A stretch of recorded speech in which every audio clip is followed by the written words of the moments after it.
ഈ വർഷത്തെ ശബരിമല മണ്ഡല മകരവിളക്ക് തീർത്ഥാടനത്തിന് സമാപനം. അരക്കോടിയിലധികം തീർത്ഥാടകരാണ് ഇത്തവണ അയ്യപ്പ ദർശനത്തിനായി എത്തിയത്. ശബരിമലയിൽ സർക്കാരും ദേവസ്വം ബോർഡും ഏർപ്പെടുത്തിയ സൗകര്യങ്ങൾക്ക് രാഷ്ട്രീയത്തിനതീതമായ അംഗീകാരം ലഭിച്ച ഒരു സീസൺ കൂടിയാണ് കടന്നുപോയത്. എല്ലാ സംവിധാനങ്ങളും വളരെ നല്ല രീതിയിലാണ് ചെയ്തു വെച്ചു പോകുന്നത്. അതുകൊണ്ട് പിന്നെ പ്രശ്നങ്ങളില്ല, സുഖമായിട്ടുള്ള ദർശനം തന്നെയാണ്.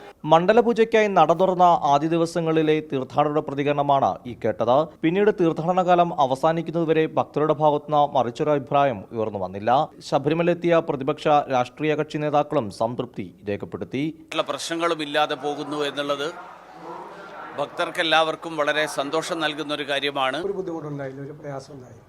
സ്പോട്ട് ബുക്കിംഗ് ഉണ്ട്, പോലീസ് സംവിധാനവും ഇതുവരെ ഒരു കുഴപ്പമില്ലാതെ പോകുന്നുണ്ട്. കൂടിയായിട്ടുള്ള കോർഡിനേഷൻ നടന്നതിൻ്റെ ഫലമായിട്ട് ഇത്തവണ കൂടുതൽ പേർക്ക് ദർശനം നടത്താൻ കഴിഞ്ഞു.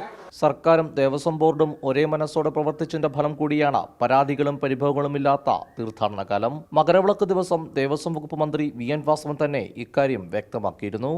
ബഹുമാനപ്പെട്ട മുഖ്യമന്ത്രി ഉൾപ്പെടെ സംസ്ഥാന government, Devaswom board, MLA Mar, തദ്ദേശ സ്വയംഭരണ സ്ഥാപനങ്ങൾ എല്ലാവരും ചേർന്നുള്ള കൂട്ടായ പ്രവർത്തനത്തിന്റെ ഏറ്റവും വിജയകരമായ ഒരു പര്യവസാനത്തിന്റെ നിമിഷമാണ് നമ്മൾ കാത്തിരിക്കുന്നത്. ശനിയാഴ്ച വൈകിട്ട് വരെയായിരുന്നു തീർത്ഥാടകർക്ക് ദർശനം നടത്താനുള്ള അവസരം. കൈരളി ന്യൂസ്, പത്തനംതിട്ട.